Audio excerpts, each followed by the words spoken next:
Unit 8 is Sephardic culture of the Greek peninsula. Lesson 1 will be Sephardic culture in drama. The Greek-Jewish theater in Judeo-Spanish was the product of a combined expression of traditional Sephardic culture and of European education and modernization. It began in Salonika in the 1880s and had become a popular form of entertainment in that city by the beginning of the 20th century. In later decades, the members of Zionist and socialist movements in Thessaloniki produced plays that reflected the political platforms. The history of the Greek-Jewish theater shows the transformation of the Greek Jews from a closed religious society to an open secular one. In the late 1860s and early 1870s, Judeo-Spanish plays were already being performed in Edirne, Istanbul, and Izmir. It wasn't until the 1880s, however, that the Jewish theater began in Thessaloniki. The rabbinical influence was very strong there, and time was needed for Western education and influences to infiltrate not only the classroom, but also regional literature and culture. The audience for Judeo-Spanish plays in Thessaloniki consisted primarily of recipients of the above-mentioned Western education, namely the emerging middle and upper middle classes. To them, theater meant primarily going to a playhouse to see a play produced by amateur actors, but directed by pioneer, semi-professional lovers of drama. Plays were also performed by school groups on Jewish festivals like Purim, when children liked to wear costumes and fun and frolic were part of the festivities. Although most rabbinical authors continued to employ the traditional scholarly variety of the language in works treating Jewish themes like biblical exegesis, Jewish law, morals, and history, writers who experimented with new themes and literary genres, like the drama and the novel, with which the community was just becoming acquainted through interaction with Western culture. It tended to cultivate a new secularizing style, particularly devoid of non-Romance elements, which were the traditional Iberian cultural elements that the Sephardic Jews in the Ottoman Empire had had for over 400 years, and relied ever increasingly on borrowings from Italian and French.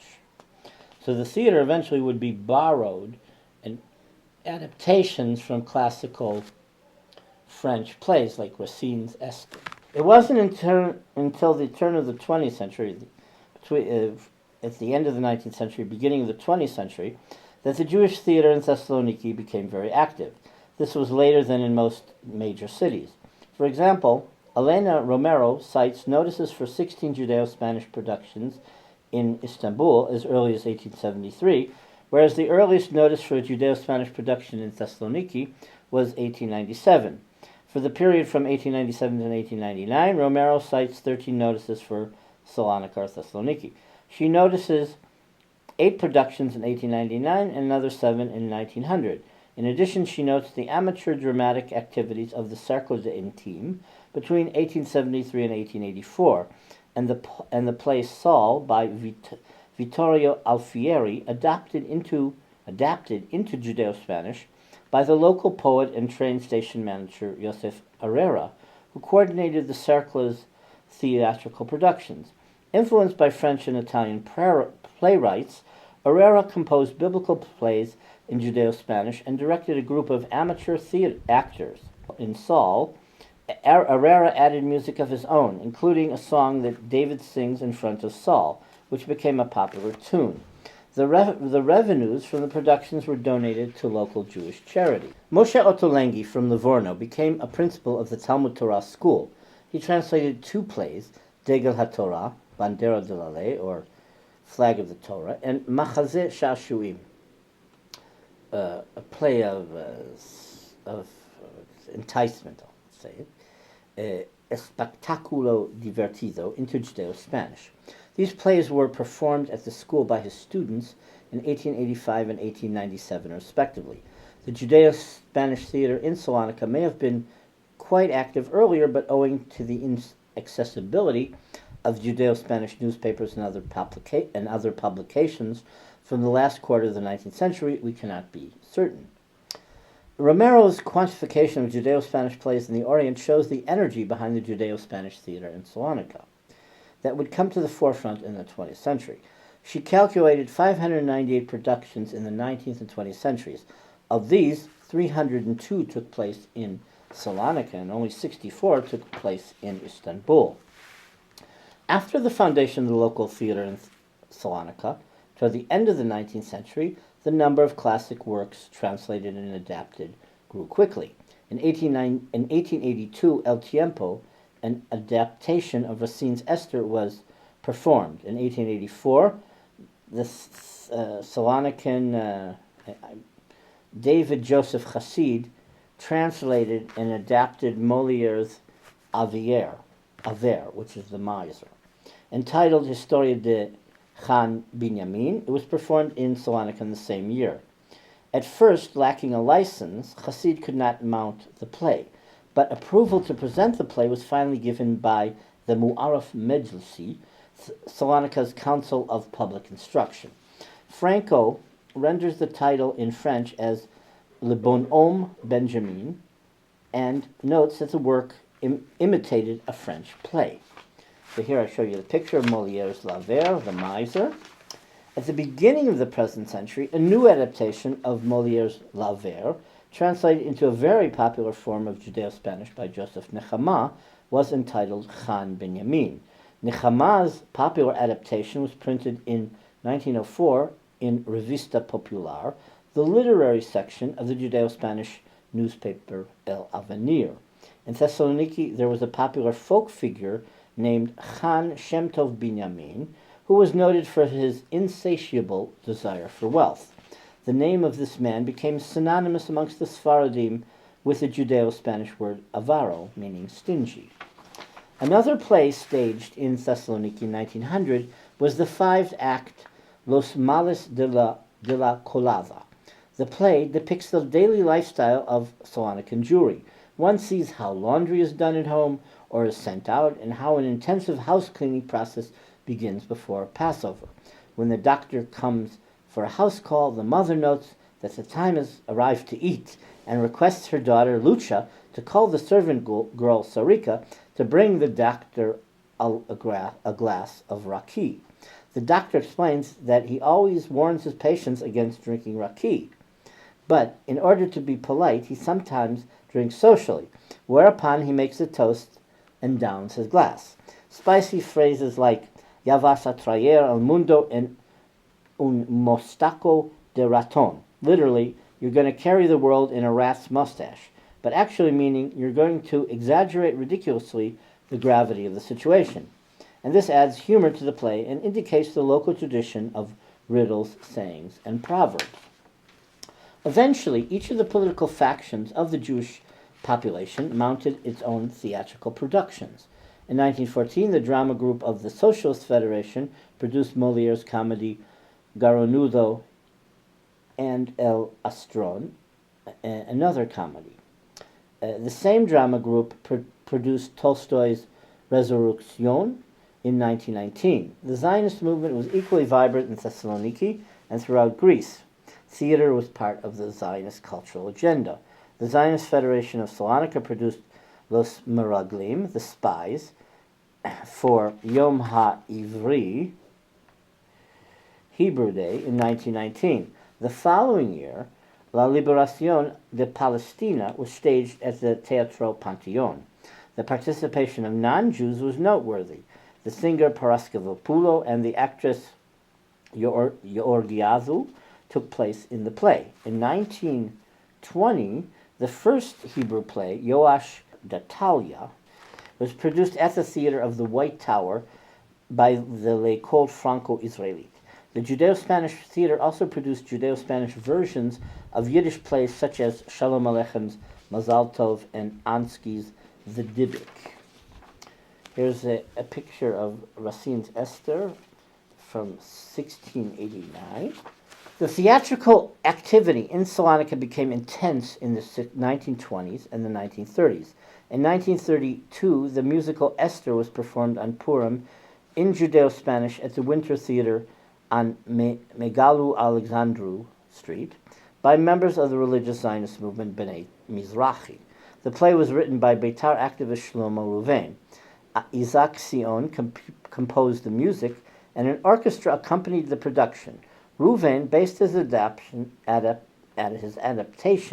on the dialogue between Esther and King Ahasuerus in the play Esther by Racine, the 17th century French playwright, in which Racine has Esther reveal her Jewish identity to the king. The folklorist Tamar Alexander notes that the Esther story is a classical Jewish folktale in which there is a confrontation between a good Jew representing the Jewish community and a wicked Gentile. The king sides with the Jews. Most of these tales ends with the words, "The Jews had light and happiness," evoking another Jewish archetype, the miraculous rescue of the persecuted Jewish community.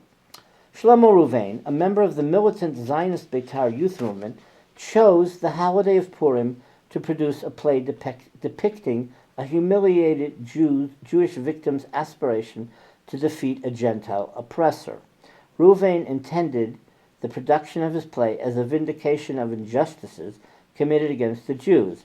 The traditional Sephardic community of Thessaloniki was so influenced by the performances of this play that many of these members were motivated to make Aliyah, to move to Eretz Yisrael. In other words, to ascend to a higher spiritual plane by emigrating to Israel. Judeo-Spanish theater in other cities in the Greek peninsula. The earliest evidence for Jewish theater in a Greek town, apart from Salonika, was found in Rhodes. It was still part of the Ottoman Empire, of course. The play Zavali Çoyuk was performed twice in Turkish in 1886 by the students of the Jewish school in Rhodes. El Casamiento Forzado, a forced marriage, was performed in Judeo-Spanish. However, no plays were performed in other Jewish communities until the beginning of the 20th century.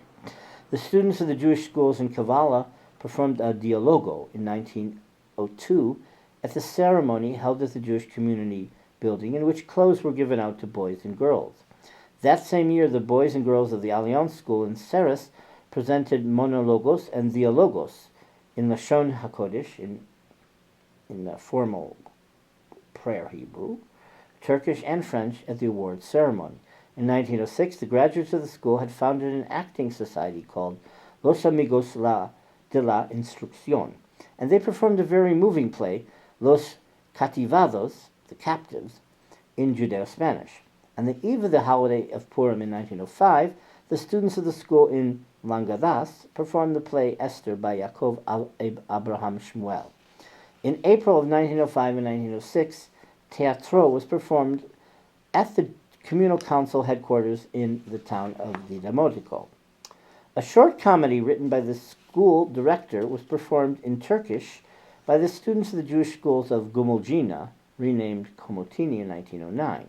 In the city of Drama, the first recorded performance took place on 14 September 1912, when the students of the Jewish community participated in a fundraising effort by mounting a theatrical representation. In 1904, the students of the Jewish school performed a monologue and a dialogue in French, Hebrew, and Spanish. They also performed El Asino Imaginario, the imaginary invalid, at the prize distribution ceremony. In Xanthi, the Jewish school students produced a monologue, a dialogue, and a small theatrical pieza in 1923. In 1924, the amateur actors of the B'nai Sion Society performed El Correo de Leon. That's actually the Barber of Seville, but it's called El Correo de Leon, in a fundraising event at the Pantheon Cinema for the construction of a school building. During the same year, the amateur actors of the Sports Society Hatikva performed the biblical drama Saul y David at another fundraising event for the reconstruction of the school. Castoria. Castoria had an active, vibrant theatrical life. The first play noted was performed on 18th November 1917 for the benefit of the numerous victims of the large fire that had ravaged Salonika at the beginning of the previous summer. This was a theatrical representation. In 1932, on the holiday of Tu B'Shvat, the amateur actors of the Association of Young Jews, AGG, celebrated their third anniversaries with the plays El Triunfo de la Justicia and Molière's El Médico Malgrado. The next year, they celebrated the 4th anniversary by repeating El Triunfo de la Justicia, this time in Greek. It was translated from Judeo-Spanish for the benefit of the audience at the local high school and for members of the AJJ. Later, the play was again performed in Greek translation for a mixed Jewish-Gentile audience in Florina. As the curtain was lowered at the end of the performance, the audience applauded with loud cheers. This play was the AJJ's drama group's greatest success.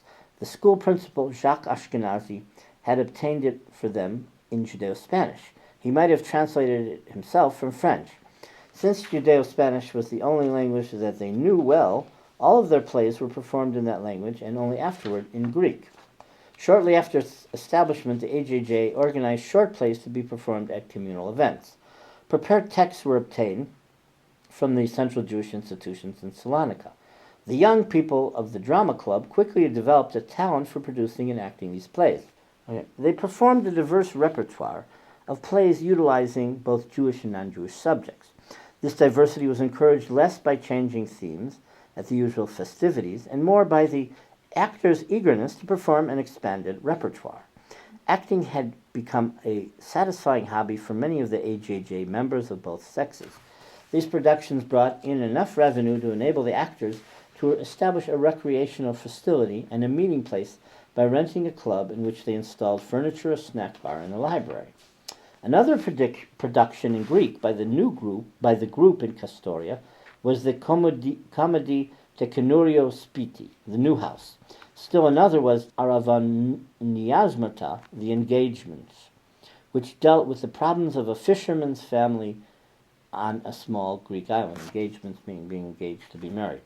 The play exposed the difficulties involved in fishing, land disputes, and complicated familial problems. The theater was filled, the actors enthusiastically gave their souls to the production, and the play was a great success. Noted for their acting in this production were Mayo de Mayo and his brother, the young Albertico. In 1937, after this production, many of the members of the AJJ went to Palestine, where they founded the Greek Jewish Agricultural Cooperative Settlement, Moshav Tzur Moshe. And unfortunately, a lot of them who stayed in Greece died in the Holocaust or were deported to Auschwitz and died. The Greek Jewish theater emerged in the 1880s and reached its peak at the beginning of the 20th century. Most of the plays were adaptations of European plays into Judeo-Spanish. However, many plays were also produced in Turkish and Greek. Most of the plays were originally written in French and Italian by Italian and French playwrights. However, there were a significant number of original Judeo-Spanish plays that were for the most part short and simple. The overwhelming number of productions were amateur and were mounted by youth groups. However, local directors like Herrera gave them a touch of professionalism. The history of the Greek Jewish theater shows the transformation of the Greek Jews from a closed religious society to an open secular one. The relatively late arrival of Europeanization to the northern part of the Greek peninsula and the islands in the 19th century, and the Holocaust in the 1940s that annihilated all those who participated in this ethnic theater, explain why the Greek Jewish theater lived for such a short time. In other words, from the 1880s until the Holocaust. When we compare the existing Sephardic culture and dramatic literature that has survived in Judeo-Spanish to the long and vibrant Eastern European Ashkenazi culture and literature in Yiddish, the former seems minuscule. Unlike Italian Jews, the Jews of the Greek peninsula worked as artisans. After the expulsion from Spain in 1492, the Sephardic Jews were employed as fishermen, boatmen, loaders, and seaport workers. There were no full-time actors, playwrights, or theatrical personnel.